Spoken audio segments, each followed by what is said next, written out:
Alors lui aussi roule pour nous, c'est notre grand joueur maison que je vais aller retrouver, l'ami Alex Lacroix, qui va nous en dire un peu plus sur les escape rooms. J'ai compris qu'ici vous saviez tous ce qu'était une escape room. Vous, Maître Kovac, vous, Jean-Baptiste Colleuil. En deux mots, pour vous, une escape room, c'est quoi, Jean-Baptiste? C'est ces jeux où on résout des énigmes pour pouvoir échapper à... Enfin, résoudre un code, voilà, D'accord. après avoir répondu à des énigmes. Bon, alors, est-ce qu'il a raison ou tort, notre Jean-Baptiste Colleuil? Je vous pose la question, une escape room, c'est quoi? C'est exactement ça, il a raison. Ouais. Un endroit clos où, en équipe, on résout des énigmes, on trouve des codes pour des mécanismes, et on a un temps limité pour sortir de l'endroit. C'est forcément en équipe? C'est forcément en équipe. Il y a des gens qui essayent à deux. Clairement, il faut être un as. Il faut être un vrai Sherlock Holmes pour y réussir. Ouais. En général, le minimum, c'est quand même d'être au moins 4 pour avoir plusieurs cerveaux qui turbinent en même temps. D'accord, qui dit maxi? On peut être combien maxi? 6 en général. C'est des équipes de 6 en général. Après, on se marche sur les pieds, on ne sait plus qui fait quoi, etc. Vous me disiez le temps aussi, très important. Le temps, ça dure combien de temps, une escape room? Une escape room, en général, c'est une soixantaine de minutes. On y est pour 90 minutes parce qu'il y a un petit briefing avant, il y a un petit briefing après.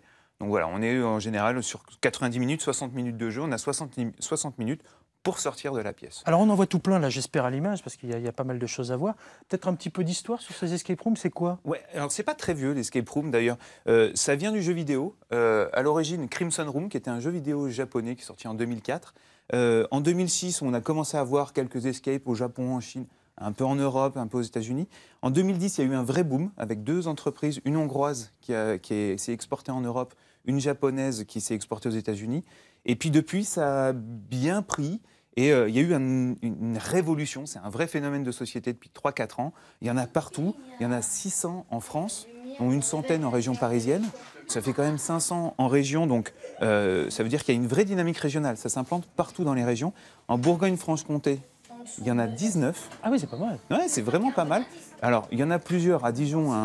Il y a le 221 Baker Street, l'Arcanium, l'Indiscret. Enfin, il y en a quand même pas mal. Il y a 11 scénarios différents. Il y en a 2 à Besançon. Il y a le Fuck Game et le Secret du Heurtoir. Il y en a 2 à Lons, 2 à Belfort, un à Nevers, un à Mâcon. Enfin, il y a toute une liste sur Internet. D'ailleurs, Fatima Larbi a mis une liste disponible. Oui, j'en profite pour remercier le service Internet qui fait un boulot sympa. On parlait des contraventions aussi tout à l'heure. Et je peux vous dire, Maître Kovac, que vous retrouverez beaucoup de choses faites sur le site Internet de France 3 avec justement Fatima qui a fait un petit article sur les contraventions. Parenthèse refermée. Absolument. Voilà.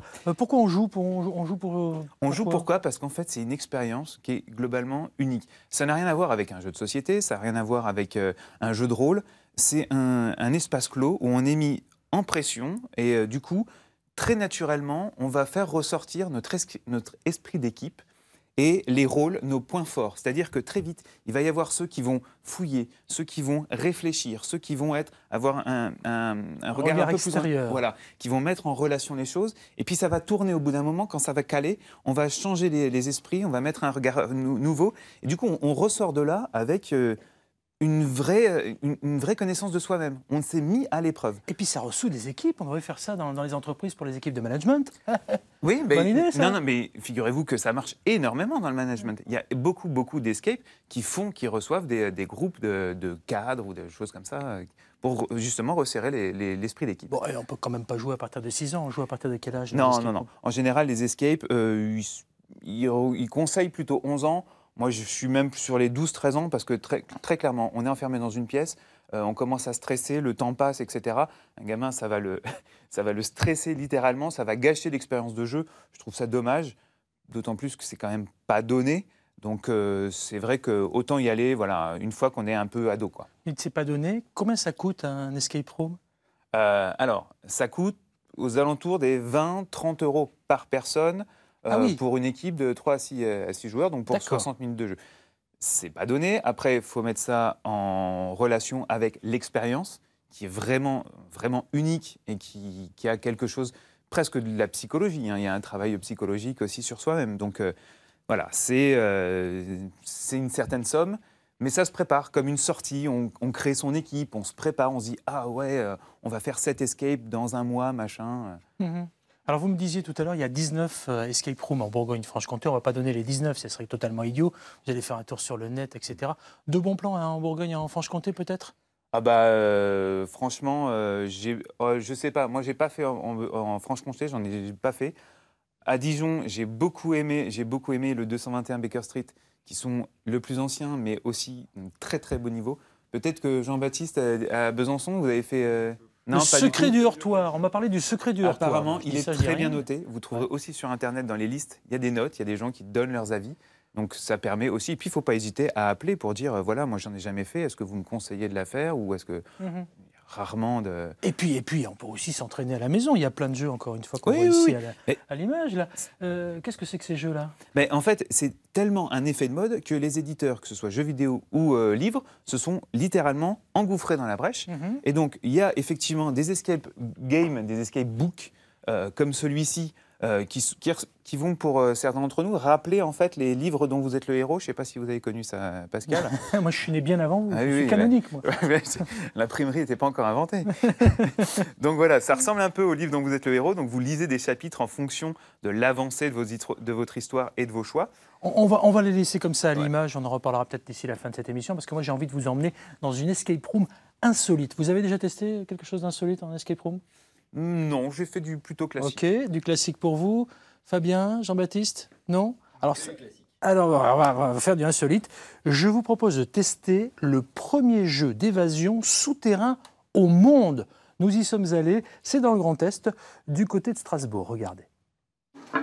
Avec leur frontal et leur casque, ils se préparent à voyager dans les entrailles de la Terre, à la recherche du trésor de Tellure quelque part dans la mine. Immersion totale dans le noir sidéral. La température plafonne à 10 degrés dans les galeries. On ne sait pas trop à quoi s'attendre pour l'instant, donc en avant pour l'aventure, quoi. Ils avancent vite. Des indices, une première clé, et puis ce bruit tant redouté jusqu'au siècle dernier. Une partie de la galerie vient de s'écrouler. La chef d'expédition donne l'alerte. Nous sommes bloqués ici, nous ne pourrons plus sortir par là, on est rentrés en tout cas. Donc il va falloir trouver une autre sortie. Un jeu grandeur nature qui vous replonge dans l'histoire des anciens. Parfois l'eau suinte sur les parois, pas étonnant que les gars ne tiennent pas bien longtemps. 60 minutes chrono pour sortir de la mine. Après, les lampes s'éteindront. Il faut accélérer le mouvement, trouver les combinaisons des cadenas. Ah oui, là, ça se complique, là. Parce qu'il y a beaucoup de chiffres et on n'arrive pas encore pour l'instant à comprendre le système. Le scénario tient surtout au décor naturel. Dans les mines du Val d'Argent, le terrain de jeu est immense. On a à peu près 850 mètres de galerie aller-retour, complètement atypique, peuplé d'êtres et de bruits assez étranges. Donc tout ça vient se rajouter au stress qu'on peut avoir quand on va se retrouver enfermé sous terre. Et le défi est de taille. Seule une équipe sur 5 sort dans les temps de l'escape room de Tellure. On s'en est sortis. Le premier jeu d'évasion souterrain au monde. C'est bon, on a réussi. On est toujours vivants. Vous avez vu ça combien de temps ? Le parc Tellure à Sainte-Marie dans l'ancienne mine du Val d'Argent, exploité jusqu'en 1907 pour être très précis. 60 minutes pour en sortir. Hein. Nous, on avait un peu moins pour tenter de réaliser l'énigme, mais peut-être ouvrir le cadenas magique. Alors, on a eu le chiffre 7 tout à l'heure avec Jean-Baptiste Colleuil, qui est là, notre designer qui a fait cette expo du côté du 52 battant à Besançon, avec la ville de Sète, qui est accessoirement dans l'Hérault. Donc, moi, j'avais été chercher encore plus loin avec le département, mais 7, c'est suffisait pour le chiffre.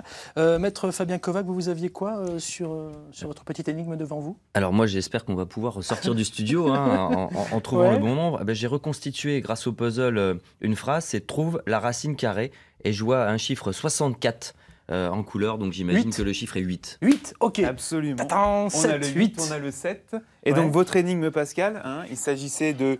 Nous sommes les E de l'émission. Ah, le nombre de E y en a. Nous sommes le E de l'émission. 3. Ah, ensemble, c'est mieux. Exactement. Ensemble, c'est mieux. Alors, ensemble, 1, 2, 3, 4. Ah oui, 5. Exactement. Ouais. 5 E dans Ensemble, c'est mieux. Oui. Et donc, nous avions donc le code 5, 7, 7 et 8. Dépêchez-vous pendant ce temps-là. Hop. Je vais dire merci à Maître Fabien Kovac. Merci les contraventions, on a tout compris. On va faire un petit tour sur le net aussi, sur la plateforme de France 3 pour revisionner cette émission. Merci à vous Jean-Baptiste Colleuil pour l'exposition 52 battants autour du design du jouet de Bourgogne-Franche-Comté. Et merci à vous Alex. On a ouvert et qu'est-ce qu'on a gagné? On a ouvert, on a gagné des pièces. Ah mais ça c'est pour moi. Voilà, parce que vu ce qu'on est payé ici, je vais les garder. Hein. Et je vais faire un petit bisou à ma maman. Pour ma maman, bon anniversaire. Merci, bon anniversaire à sa maman. Et nous on se retrouve demain à 10h50. Merci, restez avec nous. Voici les titres de l'info et la météo.